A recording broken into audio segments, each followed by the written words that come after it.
Sortez de là, enfoiré. Amenez-vous. J'ai ma cracheuse qui attend.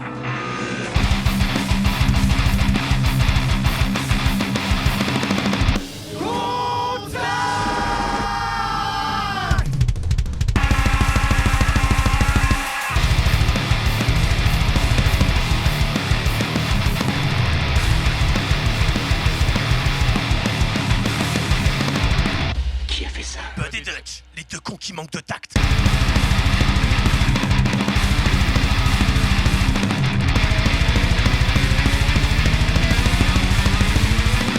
Salut les branleurs, salut les branleuses, j'espère que vous allez bien. C'est l'heure de lâcher votre magazine têtu pour vous concentrer sur ce nouvel épisode de Contact, le podcast présenté par les deux cons qui manquent de tact.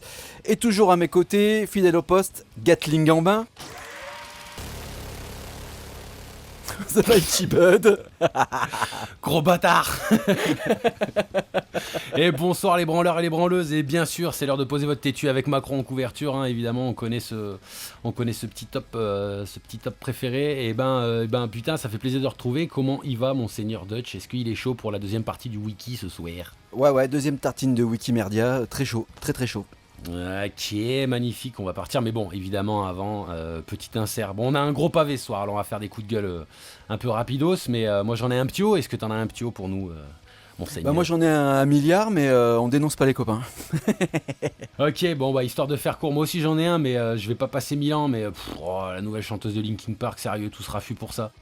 C'est comme Oasis, hein, pareil, hein, vous êtes des moutons quoi. Enfin, franchement, si vous voulez respecter Chester Bennington, fallait rien faire en fait. Fallait pas mettre une meuf, c'est de l'opportunisme, c'est du clientélisme à mort. Enfin, bref, de la merde et c'est pas si mystique. Alors, franchement, un peu déçu quoi. Donc voilà, c'est le petit coup de gueule en 2 secondes, mais je veux pas trouver ça transcendant. Tout le monde s'est monté la hype alors que ça valait pas le coup. Ça valait pas le coup. Bon, ce soir, on se retrouve pour la deuxième partie, évidemment, de notre super wiki incroyable. Annexe numéro 4, on vous a abandonné la semaine dernière sur l'histoire, et cette semaine, on vous reprend sur l'esthétique, si je ne dis pas de bêtises, monseigneur Dutch. Tout à fait Thierry. Tout à fait, qui est un énorme pavé. J'ai envie de dire, qui commence qu'est-ce que quoi? Bah vas-y, hein, si t'es chaud, je pense que c'est un pavé qu'on va se diviser entre nous, parce que là... Ouais, il y a une sacrée tartine, donc sans plus attendre, je te laisse, vas-y, allez honneur au Gatling Man. Que le spectacle commence. Allez, Gatling Boys, engagés, c'est parti. Engagement. Allez, j'attaque, ouvrez les guillemets. La mode vestimentaire est un aspect important de la culture du métal. Bien entendu, tout comme la musique métal elle-même, cette mode a beaucoup changé au cours des décennies, tout en conservant certains éléments fondamentaux. Typiquement, la mode du heavy metal des années 70 et 80 comprenait des jeans blues, des jeans bleus, putain, magnifique, des jeans bleus serrés, des bottes de motocycliste ou des bottines et des t-shirts noirs portés avec une cut, qui est une veste sans manches faite de denim ou de cuir et blasonnée de patchs à l'effigie de groupes de heavy metal. Il arrive que cette veste soit portée par-dessus un manteau noir comme un perfecto. À l'instar des autres sous-cultures de l'époque comme les punks, le port d'emblèmes et de logos permettait d'afficher ses intérêts. Le t-shirt porté étant souvent à l'effigie d'un groupe, le genre motard, habit de cuir est notamment popularisé par le groupe Judas Priest. Voilà pour la première partie de l'esthétique. Que dire pour attaquer cette deuxième partie de wiki? Est-ce que tu as du react là-dessus, mon très cher Dutch? Comme l'autre fois, il y a des trucs un petit peu grossiers, mais en gros, il y a vraiment rien à dire. Après, la veste à patch par-dessus le perfecto, ça me paraît inconfortable quand même. D'ailleurs, c'est imagé par un mec qui est en train de chier là. Ouais. Il est en train de chier sa race ou en train de kiffer sa mère, on sait pas trop. Ça sent l'occlusion quoi. Ouais. ou le désengorgement de l'occlusion. Après, pour faire un retour dessus, évidemment, moi j'ai très peu, c'est une partie de l'histoire du métal dans son grand H là, que j'ai toujours survolé parce que j'en ai strictement rien à foutre, et la manière dont je suis habillé, je pense que reflète exactement le fait que j'en ai strictement rien à foutre des codes vestimentaires induits au métal ou induits au hip-hop ou induits à je sais pas quoi. Il y a un peu de, enfin voilà, c'est intéressant parce que tu vois, je savais même pas que ça s'appelait une cut. Je crois que c'était une battle jacket. Enfin, plein de petites choses intéressantes, mais étant voilà un non-initié, on va dire un novice là-dedans, je laisse plutôt place à me faire guider et à apprendre de quelque chose là-dedans. Donc voilà, j'ai pas vraiment de retour, juste agréable d'imaginer un mec avec une battle jacket ou une cut avec un perfecto par-dessus. Je me fais une image et c'est vraiment dégueulasse. Ouais, ça a l'air très inconfortable en tout cas. Ouais. Après, c'est les mots utilisés qui me font marrer, motocycliste.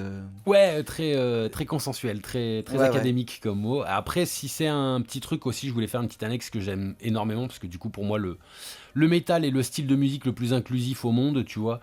J'aime beaucoup mettre un petit coup de pied dans la fourmilière pour tous les homophobes basiques, bas du front, tu vois, qui sont en mode PD, parce que souvent, nous on le dit, et c'est intéressant de savoir que Judas Priest a amené l'imagerie homosexuelle cuir à pointe à l'intérieur du métal, donc c'est intéressant de tu vois, tous ces bas du front homophobes, de leur rappeler que Rob Halford, ça reste quand même un chantre du métal, et c'est un homosexuel assumé qui a amené ce style-là pour le pire et pour le meilleur, il n'y a pas de problème, c'est pas le jugement, mais c'est juste voilà, ça m'a fait plaisir de rappeler que l'imagerie du métal vient aussi d'un homosexuel qui a été qui s'est assumé et qui a porté très haut les couleurs du cuir et de la et du, Moi, il me fait du peur, clou, lui. quoi. Ouais, non mais clairement il est fort. Robal Fiat. Fiat Alford. Moi, il me fait peur, on dirait Jean-Louis, tu sais, le tenancier de la Bonne Braillette, le club échangiste dans le bled au fin fond de, je sais pas où, de la Marne, là, tu vois. Ouais, la fistinière là, tu vois, le chef Ouais, de la ouais. fistinière. Ouais. Lui, c'est... Je l'ai détruit. Putain. T'as vu la gueule de ses poings? Ouais. Ah, putain. Et, franchement, lui, dans la même pièce, dos au mur. Toujours. Dos au mur. Ouais. On ne ramasse pas ce qui tombe Fais et on serrer. reste dos au mur. Ouais. Grave, exactement. Tu te déplaces comme ça, tu sais, dos au mur, en crabe. Mais c'est vrai qu'il faut lui reconnaître ça. C'est vrai qu'il a assumé complètement sa sexualité. Bon, Ok, on attaque. pas je te grand laisse chose à attaquer dire, la hein, à deuxième, part que non, perfecto. pas grand-chose. Ouais. Bon, ouais, il y a des fautes de Cute, perfecto. Bon, ouais. C'est parti, on ouvre les guillemets. En plus de ses habits, des bijoux et d'autres accessoires peuvent être portés. Écran noir, pardon. Excusez-moi. Ceci inclut des bracelets de cuir clouté, des ceintures faites de balles de fusil, entre parenthèses, en fait, des douilles provenant de ceintures de munitions de mitrailleuses, et on n'est pas con, hein, sale bâtard. Ouais. Des chaînes ainsi que des anneaux représentant des têtes de mort et d'autres insignes inspirés de films d'horreur. Des clous sont souvent ajoutés sur des pièces vestimentaires comme un manteau de cuir. Les cheveux étaient généralement longs jusqu'à ou au-delà de l'épaule ou aux coupes mulettes. Putain, Alors, jusqu'à elle est ou loin la au-delà de sixième, l'épaule. connard, hein. Putain, non mais attends. Les cheveux étaient généralement longs jusqu'à ou au-delà de l'épaule ou en coupe mulette. Non mais c'est quoi cette phrase de fils de pute? Bon, écoute, oui, alors évidemment, oui, évidemment, tomber dans la facilité, mais putain, bien sûr que c'est des douilles, fils de pute. Depuis quand tu portes des munitions mitrailleuses? Enfin, je sais pas, tu vois. Peut-être qu'il y en a eu qui ont des vraies ceintures avec des vraies balles, mais j'ai des doutes. J'ai de gros doutes, quoi, quand même. En termes d'incident, je crois pas avoir entendu un métalleux qui s'est tiré une balle avec sa ceinture. Donc, après, sinon, sur le côté film d'horreur, je suis hyper d'accord. Simplement, ça fait écho en ce moment à un petit truc qui vient un petit peu perturber le monde du métal français. C'est Seth Gecko, là, le rappeur, qui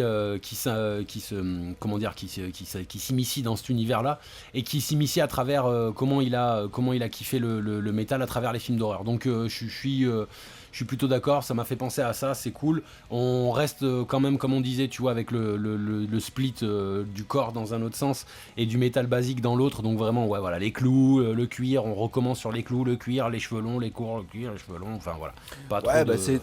Ouais, film d'horreur métal, c'est étroitement lié de toute façon. Donc, Ah. ce côté gore, ce côté un petit peu Satan, etc. Tu vois.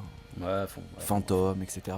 Puis même, j'ai envie de te dire, quand t'as envie de faire un film d'horreur, il y a certains styles de musique qui vont enfin, tu vois ce que je veux dire en termes de sound design, de l'accompagnement de l'image, de la musique à l'image. Effectivement, il y a certaines images de films d'horreur. Putain, comment tu veux les imager mieux qu'avec un groupe de métal, enfin, avec un son de métal, quoi. Il y a pas de. Ouais, d'ailleurs, elles sont souvent mal imagées. Parce qu'il y a rarement du métal dans les films d'horreur, en fait. À part Resident Evil ou dans La Maison des Mille Morts, tu vois, ou un peu dans du Lynch, tu vois.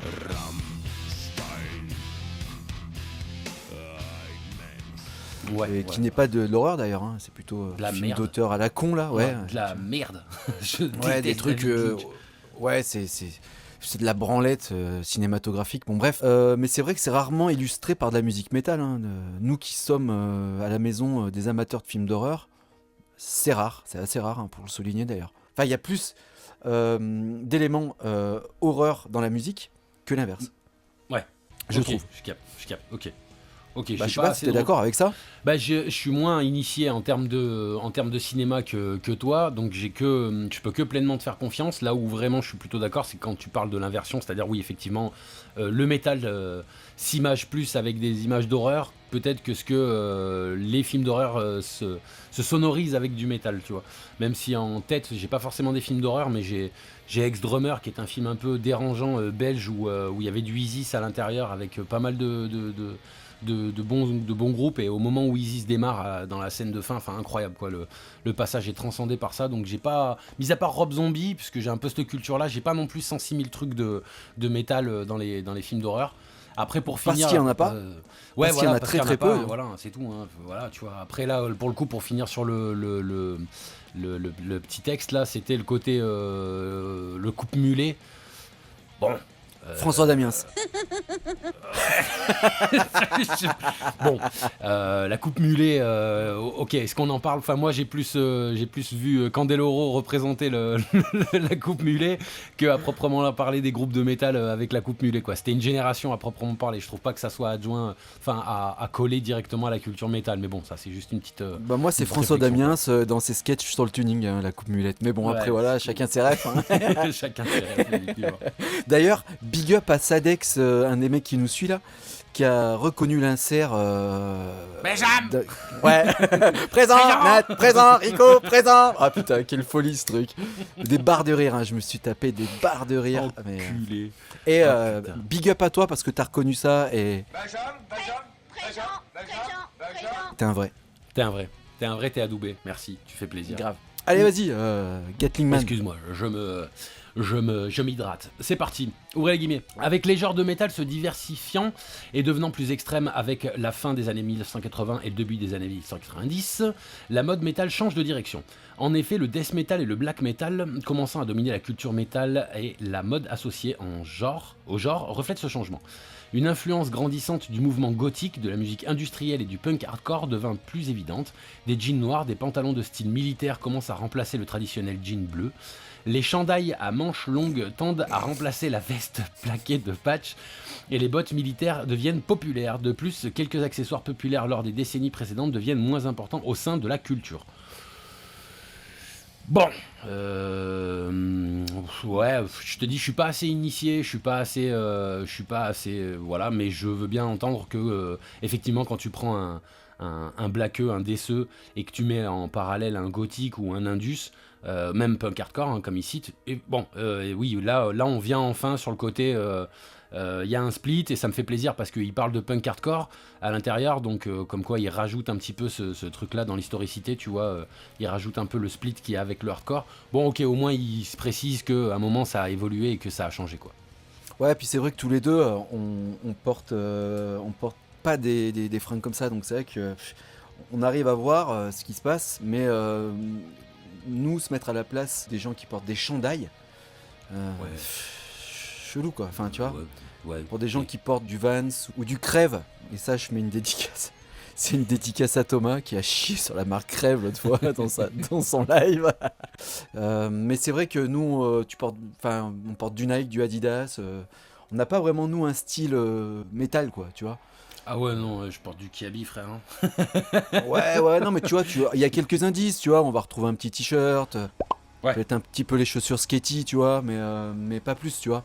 Ouais, c'est pour ça donc, que... bon, moi, très honnêtement, j'ai jamais porté de veste à patch. Ouais, non plus, pareil, je ne suis pas de cette branche-là du métal, même si j'ai du respect, il n'y a pas de problème pour ça, hein, je ne juge pas de manière négative un mec qui est en veste à patch, au contraire, ça me fait plaisir en général d'assumer pleinement son influence et sa culture métal. Mais ouais, non, j'ai jamais porté de battle jacket, j'ai jamais porté de ranjo, j'ai jamais porté de trucs à balles ou en cuir ou ce que tu veux, donc... je me sens pas concerné là-dedans. On va dire qu'on va donner un point de vue, mais notre point de vue il est à chier parce qu'on n'est pas concerné, quoi. Ouais, c'est ça. On est un peu trop mixte dans le vestimentaire. Moi, j'aime bien mélanger les trucs, tu vois. La mixité. Ouais, trop progressiste. Ouais, On est et trop j'aime bien progressiste, mélanger les trucs. mais- Et justement, tu vois, ça me fait penser à un truc. Moi, j'ai on va dire, adopté le style que je porte encore aujourd'hui à un groupe qui s'appelle No Return. Je les avais vus en concert et j'ai trouvé le chanteur trop stylé, en fait. Ok. Et en fait, il avait un t-shirt d'un groupe de métal, donc cheveux longs, et il avait jogging basket Nike. Ouais, voilà. Et je trouvais le truc, tu sais, death metal Air Max. C'est la classe. Je trouvais que c'était, il y avait un paradoxe un peu intéressant et j'ai trouvé ça trop stylé et j'ai adopté ce style-là, tu vois.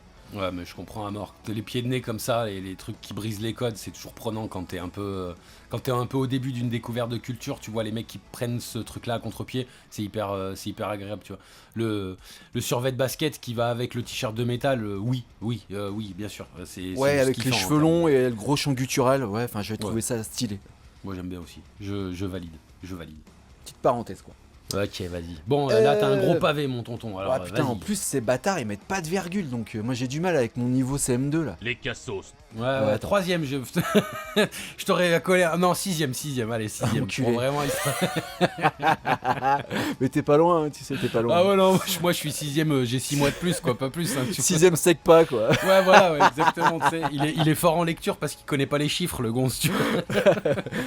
Donc ouvrez les guillemets, la vague de coupage de cheveux qui a pris place dans le courant plus commercial et dominant de la scène en Amérique ne semble pas avoir influencé les genres du métal plus extrême et davantage underground.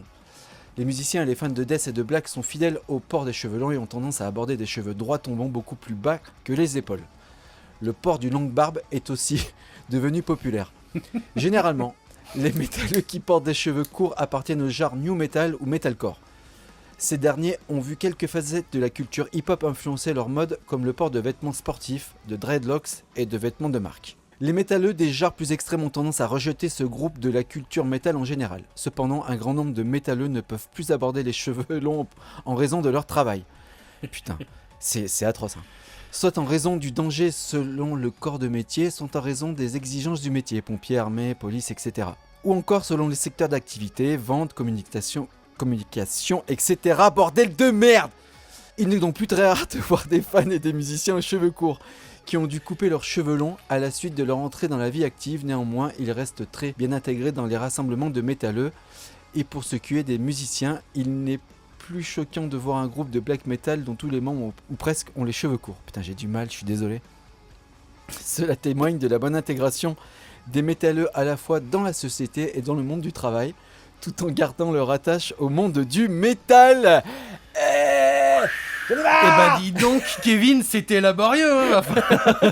Va falloir refaire les cours du soir, mon salaud là. Hein. Putain des analphabètes. Putain.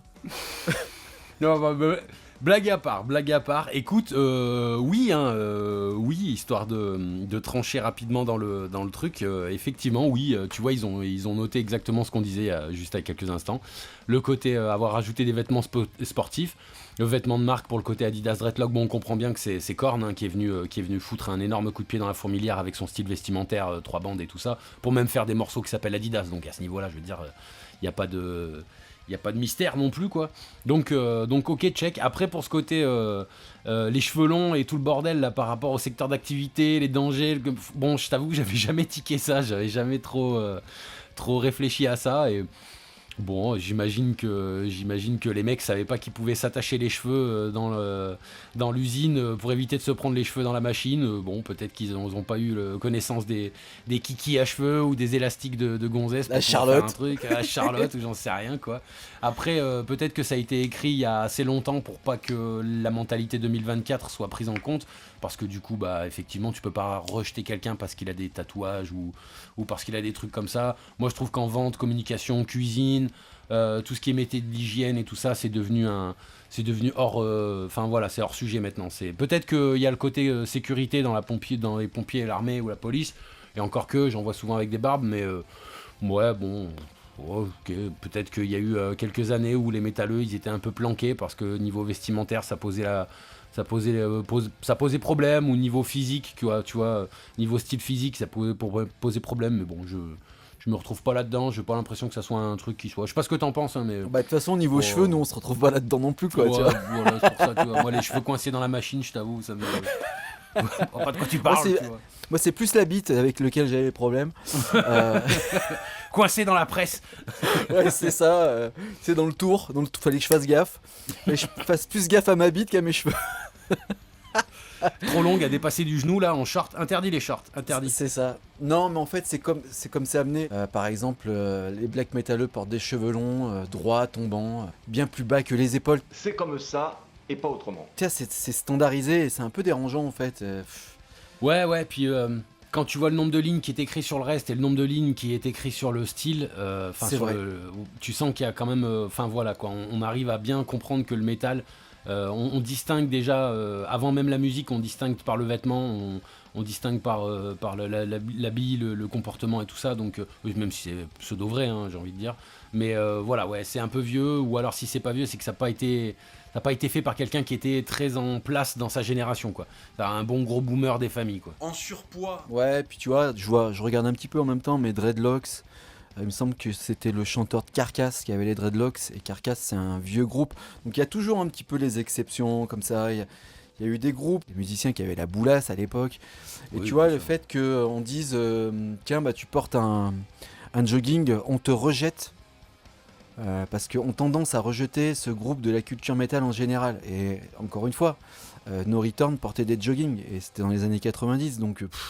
Ouais, mais je vois où il veut en venir parce que je vois ce Oui, genre moi de aussi, concert moi aussi. où t'as que des blackeux et des déceux, et là d'un coup t'as un choreux qui rentre, donc rien à voir en termes de style vestimentaire, et ça y est, c'est l'étranger, tu vois. Mais qui es-tu? C'est le xéno, c'est le xénon genre là, tu vois, qui vient graviter l'électron libre, qui vient graviter là-dedans, et c'était un truc qui était quand même pas mal en cours dans les années 2000-2010 et qui pour moi aujourd'hui est complètement désuet aussi. Enfin, bien sûr, tu vas trouver 99% de mecs qui sont habillés de la même façon dans un concert, mais enfin, s'il y a un choreux qui vient dans un concert de goth, personne n'en a rien à foutre maintenant, c'est fini, tu vois, ça a plus lieu Ouais, d'être, ils sont quoi. presque rejetés parce que quand tu vas aller voir un concert un petit peu plus soft, où tu vas avoir, souvent dans les festivals, où tu vas avoir un peu, comment dire, tous les publics, le choreux il va venir te marcher sur les pieds alors que toi tu vas regarder ton concert tranquille, quoi, tu vois. Ouais, c'est ça. Parce que lui il s'en bat les couilles, il se jette, il se jette les deux pieds en avant, peu importe la zik, hein, quand il est bourrax. Donc, tu vois, Complètement. donc ouais, il y a de la vérité évidemment, mais il y a aussi toujours des exceptions qui confirment la règle. C'est ça. Ben écoute, Soit. je te propose de finir les deux derniers petits encarts, que je les lise, comme ça on se fait un topo, puis après on passe à l'autre annexe, annexe numéro 5, qui sera l'aspect social. C'est parti, j'ouvre les guillemets. Alors attends, certains métalleux, presque uniquement des musiciens, lorsqu'ils sont sur scène, et principalement ceux du genre black metal, s'appliquent du maquillage noir et blanc au visage pour se donner une allure démoniaque. Ce maquillage est appelé le corpse paint, littéralement peinture de cadavre. Au début du 21e siècle, une renaissance de la mode des années 1980 s'est déroulée, principalement causée par le nombre croissant de jeunes s'intéressant au heavy metal de l'époque et à l'émergence de nouveaux groupes adoptant le style vestimentaire des années 80. Plusieurs jeunes métalleux aujourd'hui portent les cheveux longs et des t-shirts noirs ainsi que des vestes de cuir ou de denim comme les métalleux des années 80. Même les jeans serrés populaires dans les années 1980 ont fait leur réapparition dans la mode de plusieurs genres de rock et de heavy metal. Cependant, ceux-ci ne sont pas toujours bleus, mais sont d'une variété de couleurs allant du gris au noir et même de couleurs plus vives. C'est pointu. Fin. Hein. C'est pointu, mine de rien, c'est Ouais. pointu. Ouais, c'est pointu, c'est assez précis en fait, on va dire, c'est assez précis. Je vois pas l'intérêt d'ailleurs d'avoir une précision aussi intense pour la définition du style vestimentaire, mais on voit toute l'importance que ça porte, comme on disait il y a quelques secondes. Corpse paint jamais porté, donc oui, effectivement, c'est quasiment que les musiciens, et comme on disait la dernière fois, jamais vu un mec dans la rue avec un corpse paint, à part si tu te retrouves vers... Les goths quoi. ouais, les les goths à la goths, rigueur. Ouais. à quelques centaines de mètres d'un futur concert qui va avoir lieu pas loin, à la limite tu peux peut-être en trouver un ou deux, mais bon, personnellement j'ai jamais vu de mecs avec des corpse paint dans la rue de manière casu, quoi. Donc, Ouais, Clisson au donc, mois de juin, il doit y en avoir quelques-uns. oui, voilà, c'est ça, c'était un peu ça l'esprit, oui, effectivement, à ce moment-là, il y en a. Et après, pour le côté revival de ce qu'il amène dans plusieurs jeunes métalleux aujourd'hui, portent les cheveux longs, les t-shirts noirs comme dans les années 80, oui, complètement d'accord, Ah, c'est effectivement. d'accord. Ouais. Il y a un énorme revival, et en soi, même si tu sens le consumérisme et toujours guidé par le capitalisme et l'achat, bah mine de rien, ça fait du bien, parce que pour une fois que le capitalisme, il peut nous servir, bon, on va pas chier non plus une pendule pendant 2 plombes, quoi. Donc ok pour moi. On fait quoi? Pause musicale? Parce que derrière c'est un peu plus léger. Allez, bah écoute, on va attaquer les aspects sociaux après, donc vas-y, pause musicale. Qu'est-ce qu'on s'envoie cette semaine? Alors on s'envoie un groupe français actuel, ça s'appelle Vertex, et le morceau se nomme All My Hatred.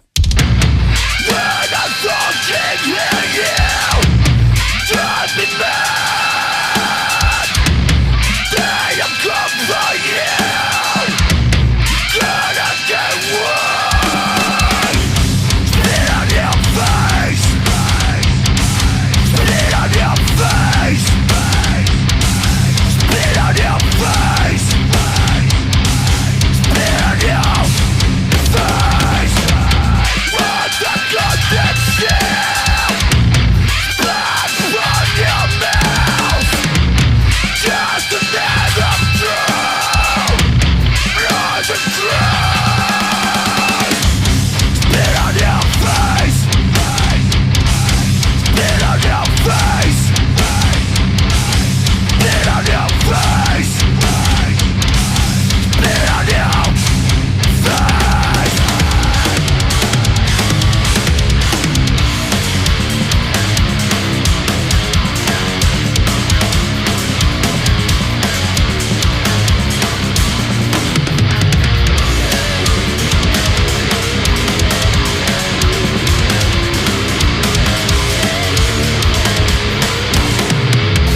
Et de retour les branleurs et les branleuses, c'était donc Vertex avec All My Hatred, c'était une tuerie ce morceau, franchement lourd, très très lourd, j'ai beaucoup apprécié, merci beaucoup monseigneur Dutch, là franchement...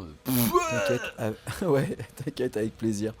Ok, allez, on se renvoie, on a encore de la matière, on va s'envoyer la suite, donc du coup la suite de notre Wikipédia, React Wikipédia définition, avec l'annexe numéro 5 qui sera les aspects sociaux de la culture métal, et ayant fini le paragraphe d'avant, je te laisse la main monseigneur Dutch. Ok, c'est parti, j'ouvre les guillemets. Au lieu des danses typiques, type bourreau auvergnat, tectonique et... Sale con. Les métalleux pratiquent le headbang, le pogo, le mosh pit et le air guitar. Le headbang correspond à un mouvement de balancement de haut en bas de la tête en suivant le rythme de la musique. Une variante du headbang est le wind mile, entre parenthèses littéralement le moulin à vent, où la tête effectue plutôt des rotations. Le wind mile est surtout exécuté par les métalleux qui ont les cheveux longs. La plupart du temps, le headbanger, celui qui pratique le headbang, conserve son corps immobile en remuant que la tête. Il arrive aussi que celui-ci utilise ses bras pour exécuter le air guitar qui consiste à mimer les gestes d'un guitariste. Ouais, chaud quand même. Ouais, certains miment aussi le geste d'un batteur. Le pogo est une danse qui se pratique en groupe en se poussant et se bousculant les uns les autres. Sa variante hardcore et plus violente est appelée mosh pit. Parfois, des cercles de pogo appelés circle pits sont formés. On peut aussi voir des J'en connais un qui est pas sorti de l'auberge. Des Hug of Death, des Wall of C'est ce Hug. que j'allais dire, connard. On peut aussi voir des Wall of Hug ou Braveheart, qui consiste à séparer la foule en deux parties, entre parenthèses, laissant un grand espace entre les deux parties, pour ensuite se charger à grande vitesse, comme deux armées, une fois la musique commencée. D'autres mouvements au sein de la culture métal incluent le stage diving, littéralement plonger de la scène, où l'on plonge de la foule à partir de la scène. Le crowd surfing, body surfing, ou plus couramment slam, consiste à se laisser porter par la foule de manière allongée. Oh putain, mais ce paragraphe, mais incroyable. Déjà, bon, moi je vais réagir direct. Je suis désespéré à quel point c'est codifié et à quel point, je savais pas que comment dire, le air guitar était une danse typique du métalleux. Tu vois, je ne savais pas ça. Je suis quelque peu outré, un petit peu dérangé par ça, tu vois. Et là, on fait un écho. Enfin, quand je lis ça, on fait un écho à l'image que je me fais de exactement l'épisode du beauf. Jackie ? C'est-à-dire, en gros, comment ça se danse le métal ? Bah, t'es un gros beauf et t'imites la guitare et t'imites la batterie comme Jean-Michel l'imitait dans les soirées Le Démon de Minuit, tu vois, où il sait plus danser. Le mec, il a 2 grammes et il te regarde et il est en train de faire le piano et il est en train de faire la batterie quand il y a un truc et tu fais non, mais. Oh, l'image là. Oh, Ouais, la au-delà bande du d'enculés, fait là. que je le lis super mal, il est beaucoup trop long, je veux dire. Ouais, c'est très codifié, t'as raison, ouais, tu vois. Si t'as pas de cheveux, tu headbang, si t'en as, tu fais le moulin à vent. Tu peux pas faire l'un si t'es pas l'autre, enfin c'est bizarre comme truc quoi. Si tu peux pas faire la guitare, bah tu vas faire la batterie. Ils ont oublié de faire le piano, enfin la trompette. Ouais, mais qu'est-ce que c'est que ça ? C'est pas le truc de beauf, ça, typique, sans déconner ? Ouais, si, ouais. Putain. Ouais, là ça fracasse un peu le. C'est trop codifié en fait. Enfin, à la rigueur, Pogo, Mosh Pit, Wall of Death, à la rigueur, tu vois. Attends, il y a d'autres trucs qui arrivent derrière. Non, mais ça me fait peur, Ouais, mais t'as raison, hein, c'est très beaufitude quoi. Oh, la c'est beauf. très, c'est très, tu sais, balle de mariage quoi. Ceux qui y participent, généralement, c'est tous des connards. Ah ouais, Air guitar, ouais. dans le métal. Putain. Déjà que c'est honteux comme pratique et de faire des concours de air guitar, je trouve ça vraiment beau, faux possible, tu vois. Se sauter la cacahuète. Même si, toujours pareil. C'est plus d'actu, c'est plus d'actu ça. Ça existe toujours ça. Je sais pas, je suis pas allé au Hellfest, alors je t'avoue, j'imagine que ça doit être d'actu dans la scène, hein, scène que je ne fréquente plus, quoi. Ouais, il y avait carrément un championnat de France de air guitar, je sais pas si tu te souviens, ou même un championnat du monde, il me semble. Je sais même plus si c'est d'actualité. Bon, bref, c'est parti. Ouvrez les guillemets. Comme dans la majorité des sous-cultures, les métalleux utilisent plusieurs symboles. Le plus répandu et le plus reconnu est sans contredit le signe des cornes, popularisé par Ronnie James Dio, alors qu'il était le chanteur de Black Sabbath. Ce signe est exécuté en levant l'index et le petit doigt de la main tout en repliant les autres doigts. Ce symbole porte plusieurs autres noms tels que signe du diable, corne du métal et salut à Satan. Ce signe n'est pas exclusif au métal et existait bien avant. C'est Dio qui le popularisera au sein de la culture métal en l'empruntant de sa grand-mère italienne qu'il utilisait afin de conjurer le mauvais œil. Dio a commencé à utiliser ce signe lorsqu'il a rejoint Black Sabbath en 1979. Ozzy Osbourne, qui était le chanteur que Dio remplaça au sein de Black Sabbath, était connu pour utiliser le signe de la paix qui consiste à former un V en levant l'index et le majeur durant les concerts.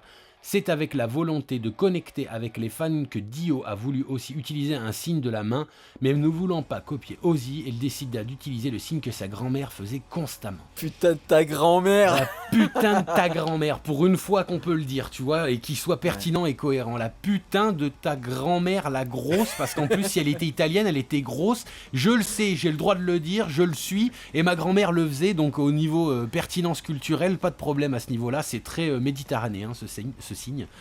On peut le retrouver aussi dans les cultures arabes et dans certaines autres cultures relativement croyantes et relativement C'est ça. monothéistes entre guillemets, avec la culture du diable à l'intérieur. Shaitan. Donc ok, après c'est bizarre si tu veux le contre-pied de c'est un signe pour rejeter les forces du mal, et on l'appelle le salut à Satan. Enfin bref, c'est un sujet qui est quand même été mis sur la table un paquet de fois. On sait que voilà, c'est un peu une connerie entre guillemets, quoi, tu vois ce que je veux dire, genre ouais, le salut à Satan. Bon. Ouais, il s'était disputé d'ailleurs avec le bassiste de Kiss là. J'ai bouffé son nom. Gene Simmons. Ouais, il s'était disputé la marque déposée, quoi. Du truc, quoi. Ouais.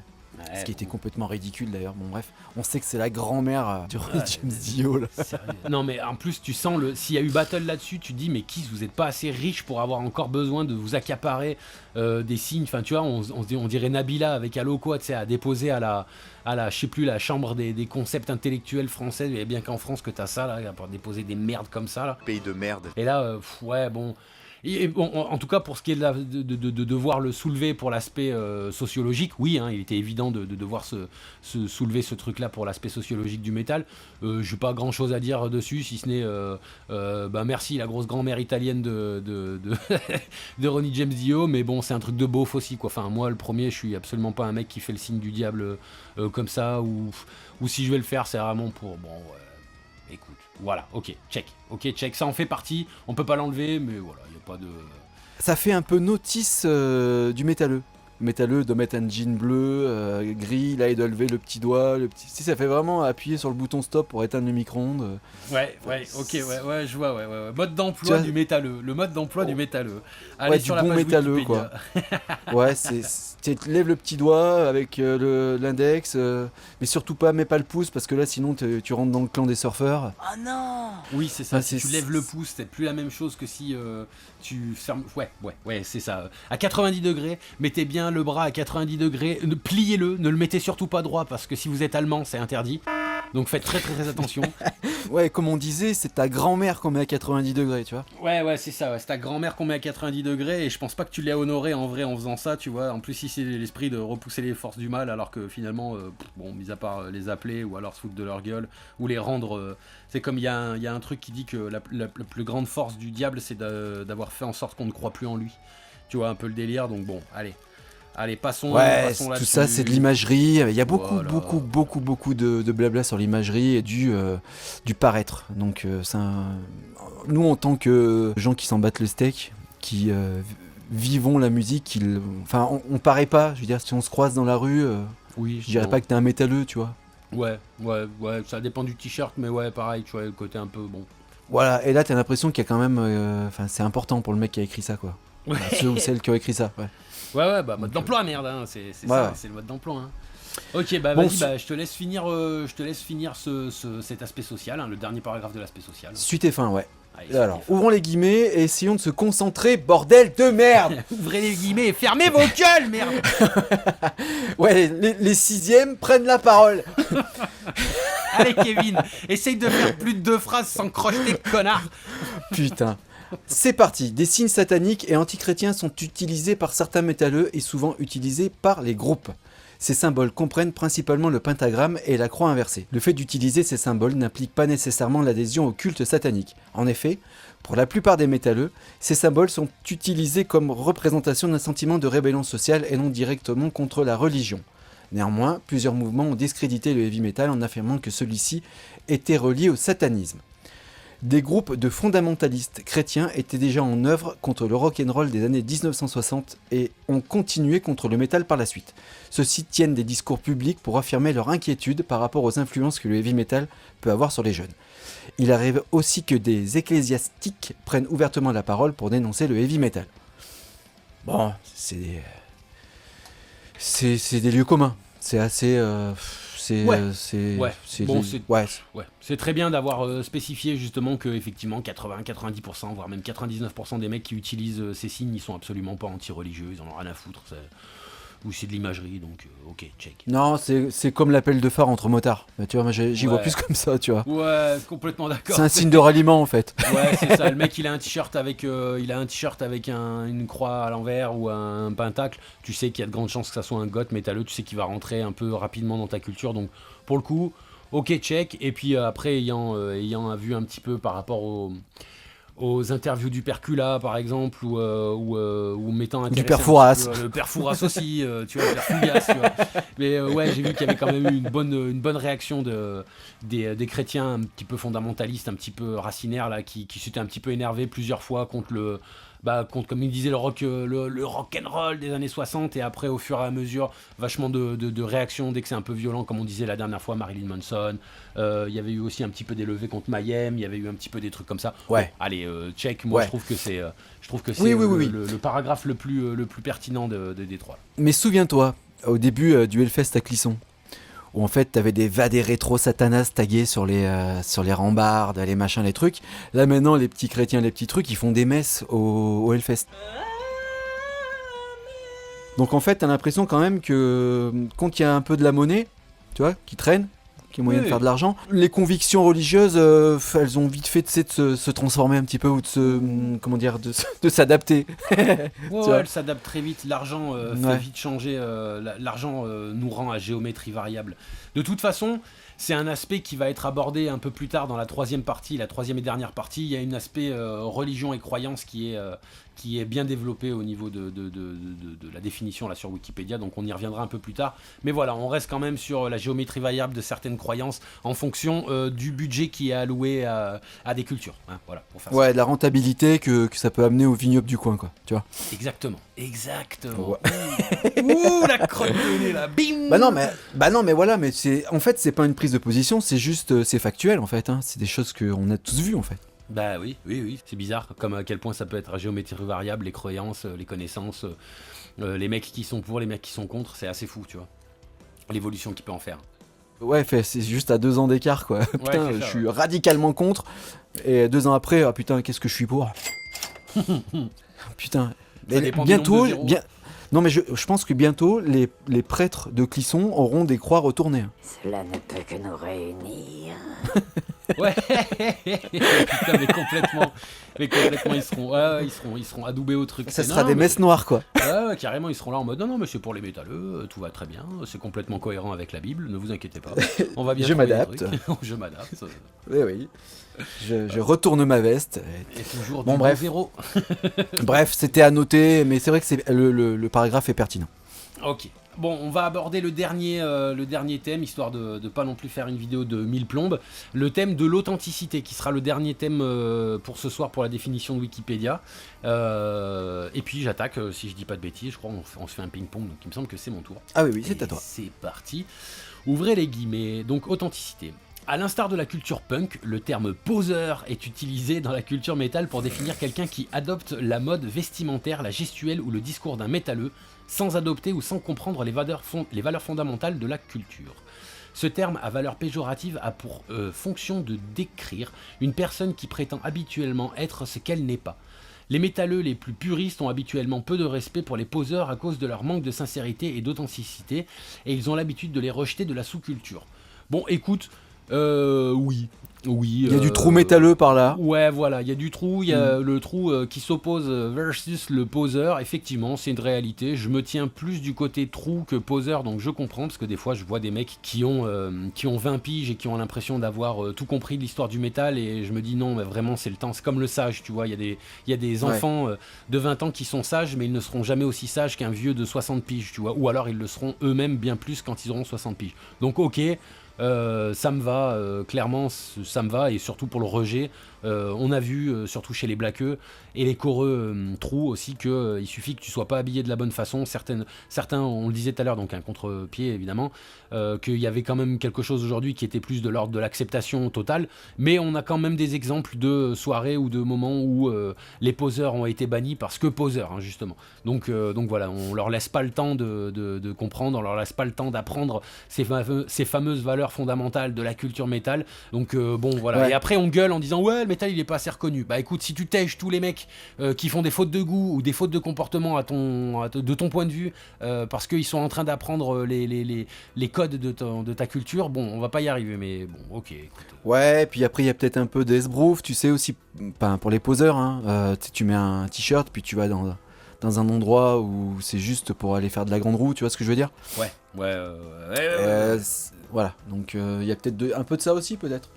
Mais c'est teinté parce qu'ils marquent, les métalleux les plus puristes ont habituellement peu de respect pour les poseurs, donc c'est quand même teinté, tu vois. Après les autres s'en battent les couilles, très honnêtement, tu vois ce que je veux dire? C'est-à-dire tu discutes un peu avec les gens, tu te rends compte vite fait, comme tu disais, de l'expérience. Un mec de 20 ans qui se croit plus vieux que son grand-père, ça tient pas longtemps en fait. Ouais, c'est ça. C'est d'où le Dans côté une conversation. poseur, Bah oui. Voilà, souvent les poseurs c'est quand même des jeunes, ou alors des vieux beaufs qui essayent de se greffer à une culture qu'ils connaissent pas, tu vois. Genre Jean-Michel Heavy Metal qui va dans un concert de metalcore et qui s'habille avec un slim moulant. L'image elle est... Un mon slipe. Dieu. Un sleeved. Tu vois, non. Donc, du coup, ouais, ok. Bon, vas-y. Je te laisse la main pour la suite, comme ça on avance, sinon on va mettre une plombe à finir cette authenticité là, donc vas-y. Allez, c'est reparti. J'ouvre les guillemets. D'un autre côté, les métalleux en général rejettent aussi certains groupes de métal qui sont devenus trop commerciaux et qui ont un son trop propice à la radio. Les termes anglophones de mainstream et de sell-out sont utilisés pour définir de tels groupes. Les groupes qui sont ainsi qualifiés sont ceux qui adoptent l'image et la symbolique du métal sans contribuer au système de valeurs qui s'y rattache.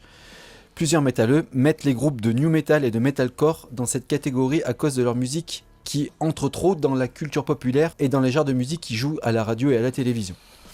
Bah là j'ai envie de dire aussi que c'est assez pertinent quand même. Hein. Ouais, C'est, je suis d'accord. Non, mais je suis ouais. d'accord. On a vu plusieurs fois ces trucs de j'écoute pas parce que c'est mainstream, j'écoute pas parce que le son il est trop propre. On en avait parlé avec le black metal où il y a quand même un paquet de black métalleux qui sont très attachés au son dégueulasse de cassettes, tu vois. Et si tu leur proposes un groupe de black avec vraiment un bon son bien recherché où tous les instruments sont à leur place et il n'y a pas de conflit fréquentiel, bon, ils sont perdus, tu vois, ils entendent tous les instruments, du coup ils sont un peu perdus, donc effectivement je suis plutôt d'accord avec ce truc-là. Bon, en même temps c'est le truc authenticité, donc effectivement c'était obligé d'aborder un petit peu ces sujets-là et je suis plutôt Ouais, d'accord. même si c'est quand même grossier aussi, quand même, pour le contre-pied encore une fois. Tu vois, ça fait un peu rageux des mecs qui jouent bien, quoi, tu vois ce que je veux dire? Ouais, C'est pas c'est souvent ça. les mecs qui jouent bien qui sont aussi mainstream, tu vois, faut pas tout mélanger non plus, tu vois. Non, puis ouais, il y a le côté rageux de les mecs, c'était des authentiques parce qu'ils avaient un son de merde et dès qu'ils ont évolué, tu les aimes plus et gentrification oblige, on s'y retrouve quand même pas mal là-dedans, quoi.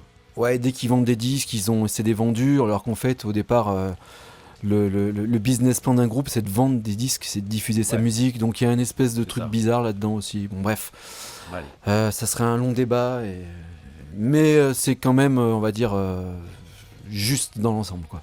Ok. Bon, écoute, je te Bah, propose selon de moi, finir. après, selon toi aussi, Oui, oui. j'ai... Ouais, c'est juste, hein, clairement pour moi, c'est juste, même si ça pourrait être teinté de, enfin, on pourrait mettre 50 pages sur ça, mais oui, c'est Ouais. juste, c'est juste. Ok, bah écoute, ouais, je te propose d'envoyer le dernier paragraphe de l'authenticité et puis finir sur ça. Écoute, monseigneur, c'est parti. Ouvrez les guillemets. Parfois, les groupes de métal chrétien sont qualifiés de poseurs puisque leur foi chrétienne entre en contradiction avec les valeurs générales de la culture métal. En effet, pour les métalleux extrêmes, le fait que les fans de métal chrétien se soumettent à une autorité établie entre un conflit avec les valeurs fondamentales du métal. Cependant, plusieurs affirment que ceux qui choisissent la voie de la main droite ne devraient peut-être...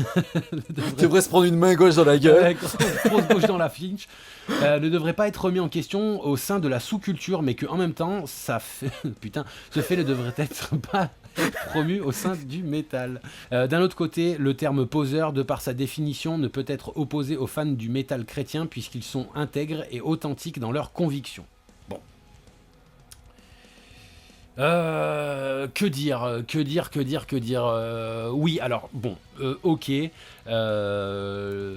Ok, je comprends. Moi, il y a un truc qui m'emmerde, c'est pour les métalleux extrêmes, le fait que les fans de métal chrétien se soumettent à une autorité établie entre en conflit avec les valeurs fondamentales du métal. Mais espèce de fils de pute! Tu es le plus gros consommateur de l'histoire de la musique, vous êtes des putains de matérialistes, vous aimez l'objet, alors nique bien ta grosse daronne, d'accord? Donc ça me pète les couilles, tu vois, parce que autant je suis pas chrétien, j'en ai rien à foutre, tu vois, mais comment dire, d'argumenter le fait que tu t'opposes au métal chrétien parce qu'ils se soumettent à une autorité, va niquer ta grosse mère. Voilà, ouais. Tu vois, voilà, Ouais. ça me pète les couilles, parce que t'es soumis à tes impôts, t'es soumis au fait d'avoir des vêtements, Ouais. parce que sinon tu te barrerais en slip, t'es soumis à ta voiture et à aller chez le mécano quand ton embrayage il est pété, nique ta mère, Ouais. nique ta mère. Et même si t'es à la France insoumise, t'es soumis à Jean-Luc Mélenchon. Donc, Exactement, ferme ta gueule. exactement. Ouais, ferme bien ta gueule, tu vois, là ça me pète Non. un peu les couilles. Ça me pète Ouais, un peu. bah en fait, je sais pas, arrête-moi si je me trompe, mais dans la foi chrétienne, il y a bien Satan qui est représenté. Bah bien sûr, il n'y a pas de Satan sans Dieu, donc oui, tu vois, c'est vraiment l'opposition parfaite, quoi, tu vois. Enfin, Donc, je sais pas. t'es aussi soumis à Satan. Donc, Bah à la oui. foi chrétienne. Bah oui, t'es soumis à la tentation. Si t'es soumis à Satan et que la musique de Satan c'est le métal, bah tu es soumis à la musique du métal, tu es soumis à la musique qui est une valeur sataniste. Bah ouais. Enfin, je sais pas, pour moi ça me pose problème. Ce truc-là me pose problème. Ouais, alors moi j'ai une petite anecdote là-dessus où je connaissais pas, très honnêtement, le métal chrétien à une époque, je connaissais pas. J'avais capté un morceau que je kiffais à la mort, tu vois. Et donc ça a attiré mon attention sur ce groupe, et en fait c'était en anglais. Et au début j'ai pas compris, je te jure. Je croyais que c'était le métal de Christian. Putain de mongol à la con. Ok, ouais. Mais vraiment, bordel, pour mais de qu'est-ce que vrai. t'es con, c'est pas possible. Mais oui, c'est que pas 6ème en fait. Ouais. tu vois. Et au début, après j'ai fait mais parce qu'en fait non mais c'est parce que ça rentrait pas dans ma matrice de compréhension. Ah oui, bah là, ouais, ça fait un nouvel élément dans le paradigme. Mon gars, faut le rentrer au forceps, hein, parce que quand t'as passé 10 ans de ta vie à te dire que c'était satanique, et que là, d'un coup, on t'explique qu'il y a des groupes pro-chrétiens, tu fais quoi? Voilà, et quand tu vois Metal Christians, je me suis dit tiens, ils sont en train d'interviewer Christian. Tu vois ce que je veux. Encore Mais vraiment, une fois, c'est tu sais, c'est un groupe avec que des mecs qui s'appellent Christian, qui font des Wall of Hugh, tu vois. ouais. Oh putain. Ils Ah, ont bordel. voilà, putain. Mais et en fait, putain, ça sonnait, et c'est un des meilleurs albums que j'ai dans ma discographie. Selon mes critères de deathcore. Et Ouais, pourtant ouais. c'est du deathcore chrétien. Mais si. Bah écoute, un peu similaire, alors c'est plus dans une espèce de chaotic core, tu vois, c'est The Chariot. The Chariot avec le T à la fin pour le truc là, pour l'anglais. Ouais. Mais pareil, ils ont un album Long Live là qui est énormément teinté de chrétienté et tout ça. Mais bon, t'écoutes mon gars, c'est d'une violence sans compromis, tu vois. Et ça m'avait trigué de savoir qu'en fait c'était un groupe de chrétiens et ça rentre dans mon top 10 de mes albums que je kiffe de ouf. Et comme quoi, tu vois, tu peux avoir la foi, tu peux prodiguer un truc qui est complètement opposé aux valeurs, on va dire entre guillemets racinaires du métal, et faire un truc qui est quali, un Zylate Dying aussi, hein. J'avais un album qui était vraiment cool dans ma période metalcore, super intéressant, même si bon voilà, c'est un peu le metalcore à l'américaine, on va dire entre guillemets, tu vois, mais ouais, ça empêche absolument pas, hein. Au contraire, hein, même des fois quand ils sont inspirés par Dieu, ils sortent des trucs qui sont des fois plus burnés et plus vénères que des gars qui sont dans l'imagerie sataniste depuis des années et qui proposent rien de nouveau, rien de frais, rien d'intéressant, quoi. Ouais, totalement. Et donc ouais, justement pour compléter le truc, ça s'appelle le groupe c'est Impending Doom et l'album c'est Death Will Reign. Un album de 2013 et cet album il est absolument incroyable. Moi j'avais pris une tarte monumentale, donc voilà, tout est possible en fait. Ouais, tout est possible, et puis il faut pas, enfin on reste là-dedans, on va finir sur ça parce qu'on a fini cette session pour le wiki, mais voilà, ça reste, mec, les gars, quoi, les branleurs, les branleuses, c'est du métal, enfin théoriquement c'est le style le plus ouvert, mais le plus codifié, donc en fait c'est là où il y a une espèce de paradoxe il faut apprendre à jongler avec, mais voilà, le métal est paradoxal parce qu'il absorbe tout le monde, il est prêt à accueillir tout le monde, mais en même temps il est le premier à rejeter ceux qui sont pas dans les codes avec lesquels ils sont prêts à t'accepter, tu vois, donc c'est un peu paradoxal, mais voilà, faut rester ouvert, ce n'est que la définition de Wikipédia, donc tranquille les gars. Ouais, la musique elle appartient à tout le monde en fait, hein. Donc à partir du moment où tu ouvres les portes, tout le monde a le droit à son mot à dire dedans, quoi. Donc voilà, après, à toi de faire tes choix, enfin c'est vrai que, voilà, open your mind, open your chakra. Open your spirit. Bon, sur ces beaux mots, on va se quitter la semaine prochaine, enfin en tout cas la prochaine fois, là, le prochain épisode. On abordera les thèmes de la culture internationale, les religions et croyances qui seront un gros pavé et les relations avec les autres sous-cultures. Pour la fin de cette définition de Wikipédia. Je me prends les pagaies, Monseigneur Dutch, je me permets, pour clore cet épisode. Je te remercie infiniment pour cette deuxième partie de définition de Wikipédia. Rendez-vous la prochaine fois pour la troisième partie. Et puis les branleurs, les branleuses, reprenez votre têtu. Ne vous branlez pas trop sur Macron parce qu'il y a quand même des mecs un peu plus un peu plus intéressants quand même, mine de rien, que cette sous-race de l'humanité. Genre sa femme. Genre par exemple sa femme, son mec. exactement. Genre Jean-Michel Trogneux. Ça c'est un mec qui a des couilles, tu vois. Donc reprenez tout votre bordel et puis rendez-vous au prochain épisode. Merci infiniment Monseigneur Dutch et puis à bientôt. Ça, c'est du spectacle.